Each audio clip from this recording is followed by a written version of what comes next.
Example ఇప్పుడు మీ దగ్గర multiple loans ఉన్నాయి, క్లోజ్ చేయాలనుకుంటే ఆ కేసు చూద్దాం. ఫస్ట్ కేసు వచ్చి అవలాంచి కేస్. ఫర్ ఎగ్జాంపుల్ నా దగ్గర మల్టిపుల్ లోన్స్ ఉన్నాయి. సో పర్సనల్ లోన్ ఒక 17.5 lakh ఉంది. దాని రేట్ ఆఫ్ ఇంట్రెస్ట్ వచ్చి 11.2. దాని ఈఎంఐ వచ్చి 38,000 పర్ మంత్. ఓకే. సో అది అప్రాక్స్గా 5 years అనుకోండి. కార్ లోన్ వచ్చి 5 lakhs, రేట్ ఆఫ్ ఇంట్రెస్ట్ వచ్చి 9 years, ఈఎంఐ వచ్చి 11,350.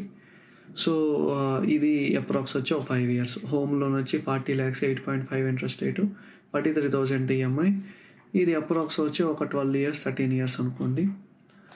సో ఇప్పుడు అవలాంచి ఏంటి అంటే మనం ఈ ఉన్న వాటిల్లో ఏది చూస్ చేసి పే చేయాలి అని. సో లోన్స్ ఎలా తొందరగా క్లియర్ చేసుకోవాలనే దాంట్లో ఇదొక పద్ధతి. ఈ అవలాంచి అనే దాంట్లో ఫస్ట్ హైయెస్ట్ రేట్ ఉన్నది మనం టార్గెట్ చేయాలి. సో ఇక్కడ హైయెస్ట్ రేట్ ఉన్నది పర్సనల్ లోన్ ఆబ్వియస్గా.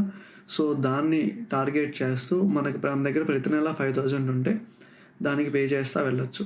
సో అలా పే చేస్తూ వెళ్తే మనం టోటల్ ఇంట్రెస్ట్ కొంచెం తగ్గుతుంది. అది దీంట్లో ఉన్న అడ్వాంటేజ్. స్నోబాల్ అనేది ఇంకొక పద్ధతి.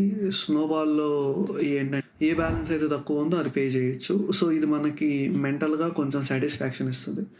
సో యాక్చువల్గా అయితే అవలాంచే మనకి లాజికల్గా మంచిది, కానీ స్నోబాల్ వచ్చి మనకి మెంటల్గా కొంచెం పీస్ ఇస్తుంది. ఎందుకంటే ఈఎంఐ తగ్గిపోతుంది కదా.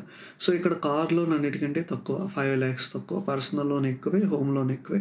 సో ముందు దాన్ని కాన్సన్ట్రేట్ చేయాలి. మన దగ్గర ప్రతి నెల 5,000 ఉంటే ముందు దాన్ని క్లోజ్ చేయాలి. సో మనకి total months to pay of వచ్చి 139 అవుతుంది. సో మీకు చూసిన క్యాలిక్యులేషన్స్ అన్నీ నేను మోస్ట్లీ ganithapilot.web.app అనే దాంట్లో యూస్ చేశాను. ఇది ఒక వెబ్ యాప్, ఫ్రీ. మీరు దీంట్లో క్యాలిక్యులేషన్స్ అన్ని డౌన్లోడ్ కూడా చేసుకోవచ్చు, స్టోర్ చేసుకోవచ్చు ఫ్యూచర్ రెఫరెన్స్ కోసం. సో మరిన్ని వీడియోస్ కోసం సబ్స్క్రైబ్ చేయండి. ఈ వీడియో మీకు నచ్చితే లైక్ చేయండి, మీ ఫ్రెండ్స్తో ఫ్యామిలీతో షేర్ చేయండి. Thanks for watching. Thank you so much. ఉంటాను.